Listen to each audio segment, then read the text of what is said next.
La Resortera.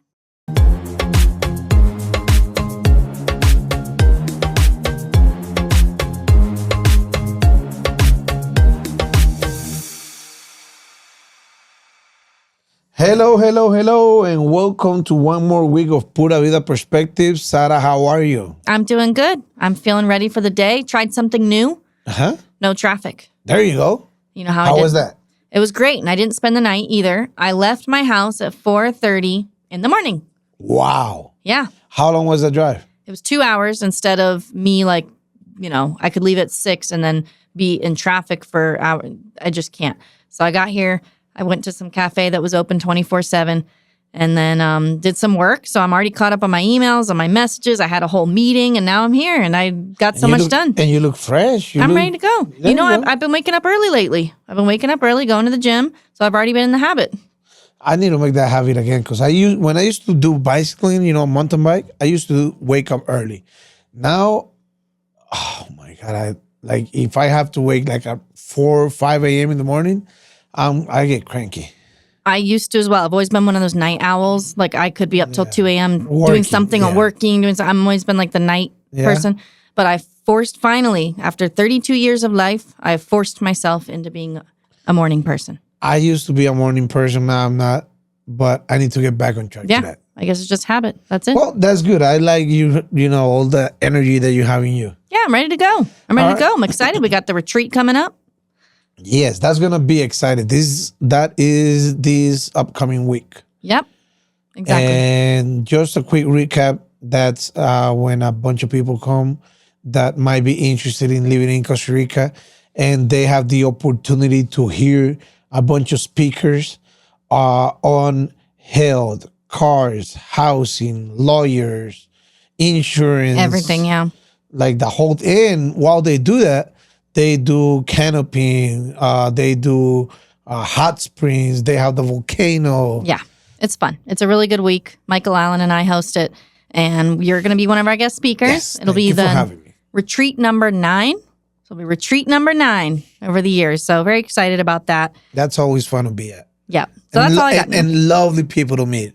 I love the people that I meet at the retreats.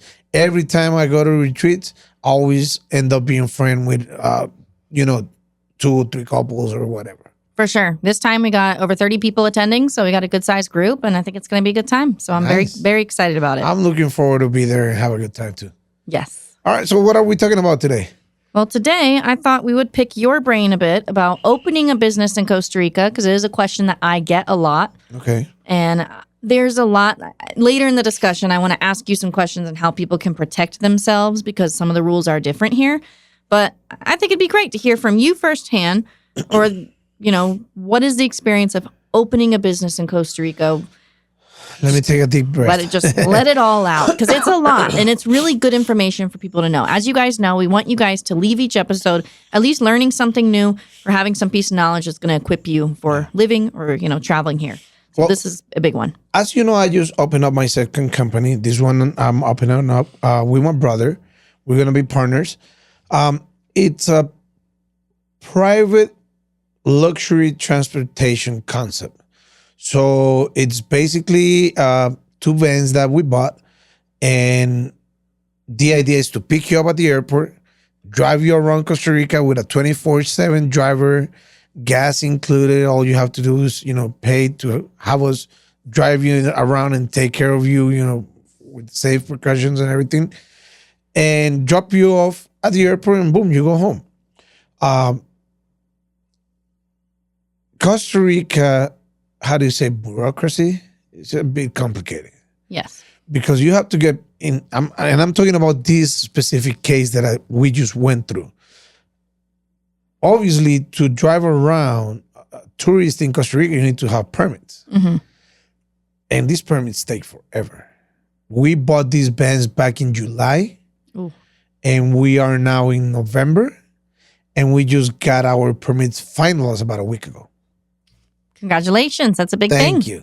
Thank you. Now we are almost ready to go. One of the drivers that we need is getting his license done. He already passed the theoretical exam. Now we're looking at a date, because that's another thing that's complicated.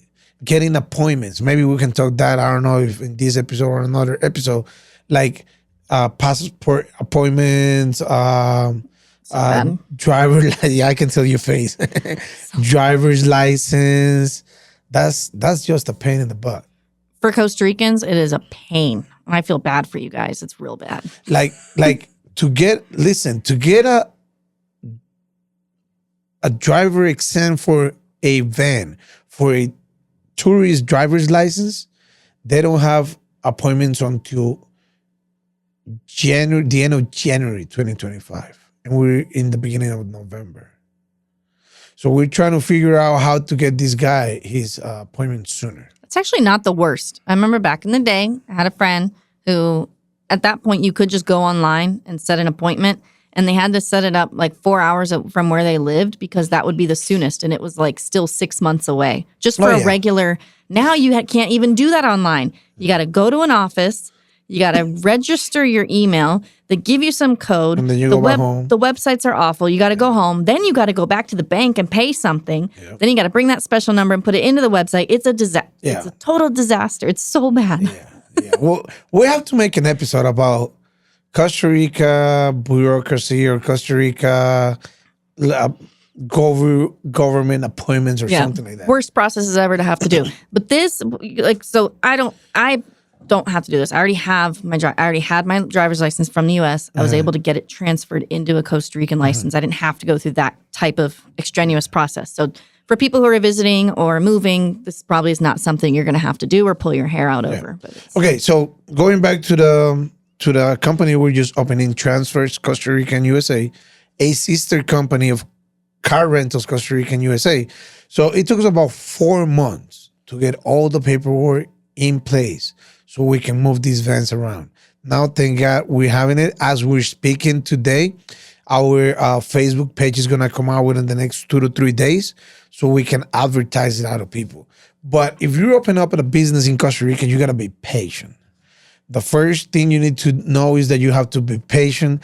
The second thing you need to know is you need to have a budget, or what we call it here. You need to be able to take some punches, because before you can start making profit or seeing your money back, you're going to spend a lot of money while you get the permits and, insurance and everything. And you're not going to get money right out of the gate.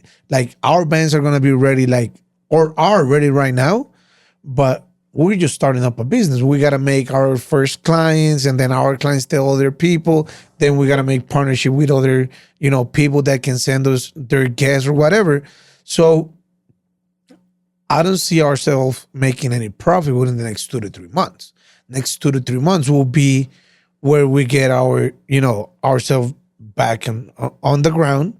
And after that is once we can make profit. The thing in Costa Rica, and I seen this from experience, is that everybody wants to build up a company and be successful in a month. And I don't think it's like that neither in Costa Rica or anywhere in the world. You have to be patient. And in Costa Rica specifically, where you need to have the more patience is with permits. We're getting the paperwork done. I think we're going to talk about, if you open up a restaurant, I think you have cases of your customers, getting the patent. It's not easy open up a business in Costa Rica. My first advice will be patient and know that not everything is done, boom, right away. Yeah. My first advice would be don't do it. Just don't do it. Or just working online. I have a lot of people that work online. Yeah. We've talked about that before. But so I do have some people who personally, so maybe for some personal anecdotes, I have clients who have opened up restaurants. Yep. Was pretty cool, but I imagine that's really complicated, and they definitely had to jump through a lot of hoops for that. I had some clients who bought, you could also buy an existing business. Yeah. So I had clients who bought, an ATV. That's more easier because everything is done. Exactly. You kind of know what they bought. I had some clients buy an ATV company. Had some clients buy, Airbnbs and bed and breakfasts. We have clients who have Airbnbs, bed and breakfasts. But those are good business or fast business to get your money back. Because I don't know, let's say Airbnb, you buy a house, you talk to the platform, and you talk probably to locals that can send you clients, and boom, you start just filling the house up. That's easier and faster. True. It's not something I would maybe rely on full time as like a full income, but I know some people have come down and they might supplement their income based off of, or maybe they bought a property and it has a few little rental units on there. So that's something that you can do. But that's kind of what I've most commonly seen. Also, I met some of my clients, what they do is they buy a property here, they move partial here, like 6 months here. The other time they're not here, they just put it on Airbnb. Exactly. Put it on Airbnb, they'll have a property management company take care of it. So then their property's making them some money while they're not here, and then they can spend the time that they want here. So so smart. I just talk about opening up a business in Costa Rica, the process. Now let's talk about like the requirements. What do you need? You need La Caja. La Caja is the mandatory public health care that will take care of you in case something happens. INS is an Instituto Nacional de Seguros that will help the workers. Your insurance. In case something happens while they are at the place of work. Mm-hmm. And these two things are mandatory that you need. If you operate a business without these things, depends on the way you do it. It might be, illegal? Illegal. I mean, if you don't do those things. Right. Yeah. Yeah. Well, I have an example. I'm not going to name the business, but I know of an example of a business that I don't think they just know what they're doing. Okay. And then the workers are starting to complain because they're not on the Caja, the universal healthcare system. And they've spent a lot of money opening up this business. So allegedly, they've spent a lot of money opening up this business. It's kind of a larger thing that they had to build.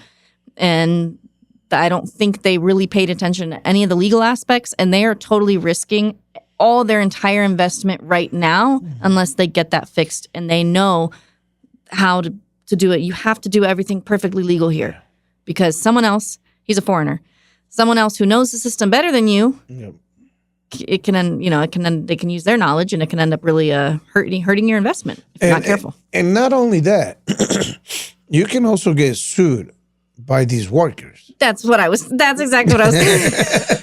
I'm like, you need to. Yeah, you can say. I mean, we're not talking about the business, but your workers can sue you. Yeah. Because you are working and you're not in La Caja and you're not in the INS. So if you open up a business in Costa Rica, you make sure that you have your people registered in La Caja or El INS. The other workaround, again, we are no experts. Always get advice with lawyers. Always get advice from accountants. We're just telling our perspectives here. Some people, what they do is they hire professional, how do you call it? Is this the independent contractors? Independent contractors. Mm-hmm. So what I do is I own a business and I want Sarah to help me with my finances. So I say, Sarah, all right, I need to do payroll every week. And Sarah sends me a factura. Like a bill. I send you a bill. Yeah, she sends me a bill. Says, all right, so this, I help you out so many hours, and my hours, the cost to you is $100. So she sends me a bill for $100. La factura, I get it. I'll pay it to her with taxes and everything, and boom, that's it. Yeah. But is that only if I'm working remotely for you? Like, what if you needed me to be in an establishment at a reception desk, let's say, making appointments? Would that not apply anymore? I don't think that would apply. I don't think that would either. I don't think that would apply because you are... Now, like, in your place of exactly, business. You're not being independent. Yeah. You're in a place of business. Yeah. Like, if I say, Sarah, help me out with my payroll, and you're in your house, I'm in mine, you're independent. You can even be at the beach. Or you can be at the mountain. You can be in Argentina for all I know. Exactly. You're just helping me out, sending me out a factura with the tax and everything that, I'm paying you the taxes and everything. We're doing it fine. And that's a good way to work. But if you are placed like if I say, Sarah, I have a doctor's office. I want you to come and grab the phone and pick up those calls. I cannot pay you as an independent worker No, because you are at a place of business. exactly. So you have to be really, really careful how you operate because you might get sued at the end of the day for not doing it the right way. I know this guy, his accountant told him that. Oh, all right. Let me rephrase. In Costa Rica, I don't know how it works in the States or Canada or other places in Europe, whatever, even in South America. In Costa Rica, you get paid at the end of the year, most likely in December, what we call el aguinaldo. How can you translate? It's like a aguinaldo? Christmas bonus. Something like that. So, It's a bonus. so whatever you made throughout the year, they have this formula, and you get paid X amount of whatever you made through the year, called el aguinaldo. And when you get fired or you terminate your contract after 2 years, 5 years, 15 years, whatever, they do a calculation of your final resignation or your final, or the amount of time you work in Costa Rica, and they have to pay you that. And that's called, how do you call that? Severance, maybe like a severance package. But so that's only if you get fired, right? No, even if you quit, Even if you quit. you just you just get less money. Okay. So if you've been working for a company for 5 years and you decide you want to go to another company and you quit, they still have to pay you that. They just pay you less For me, because you're quitting to some of it.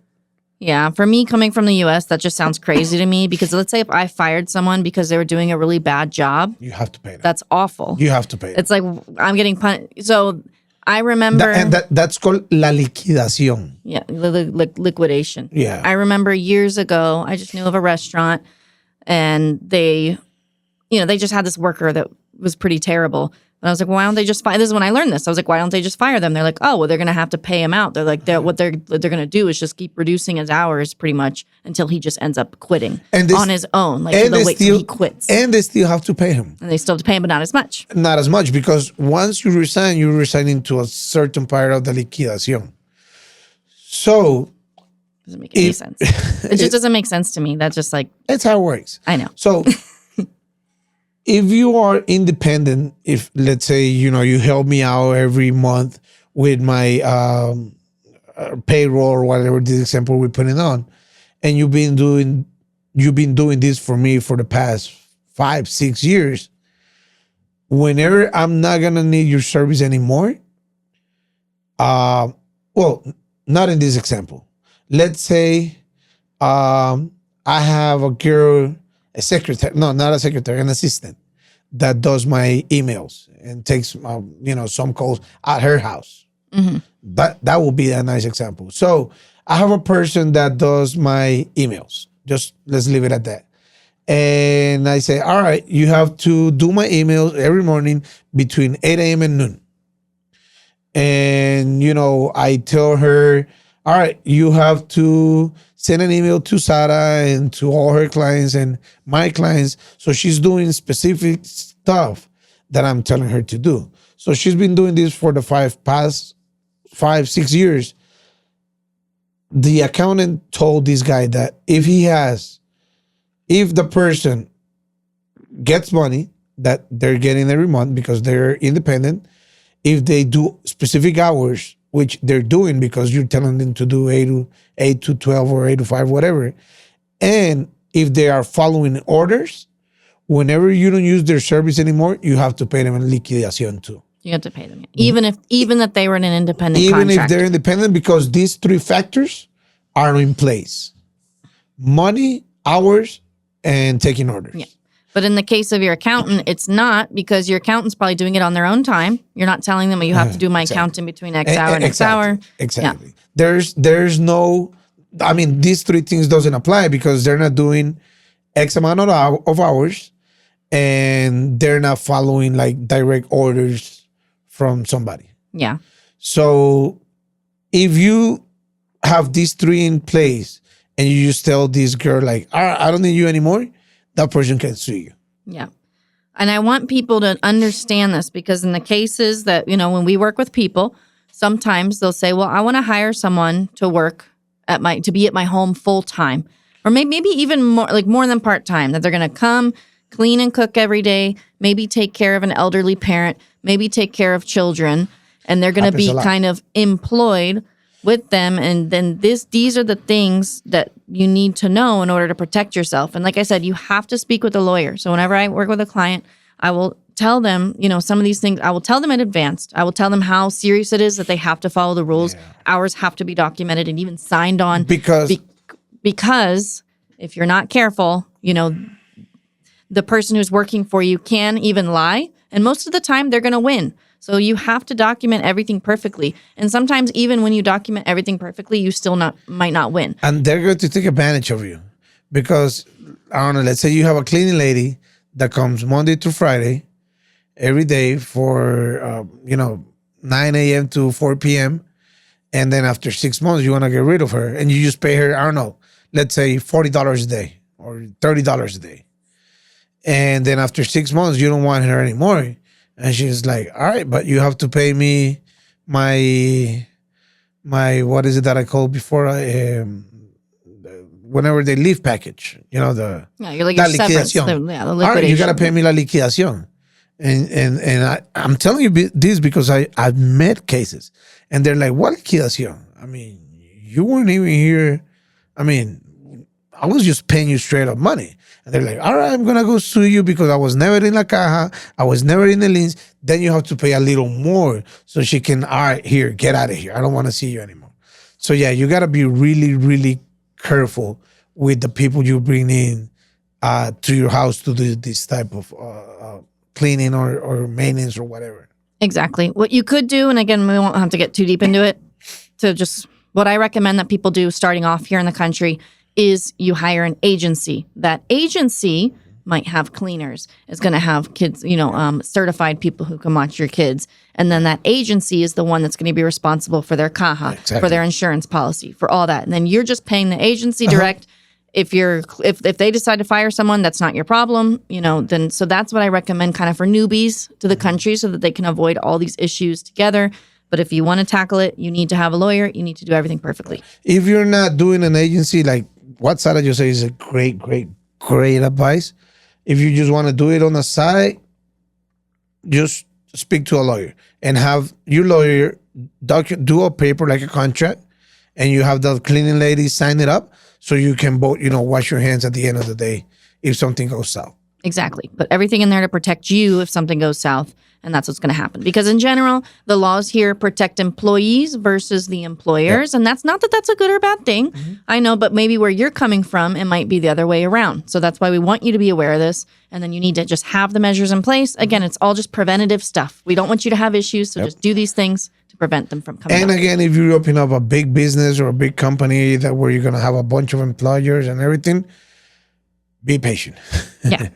Permits and, patents and whatever, they take time here in Costa Rica.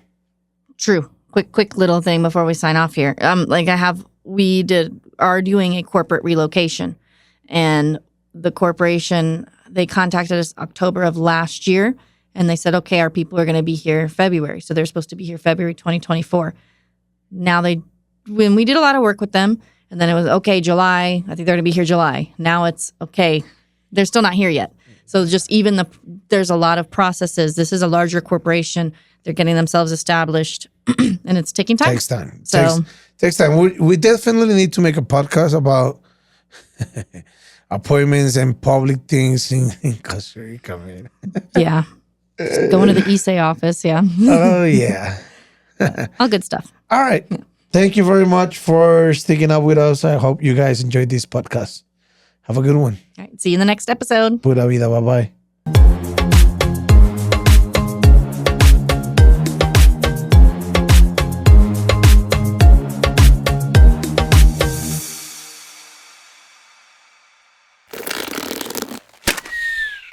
Esto fue una producción de La Resortera.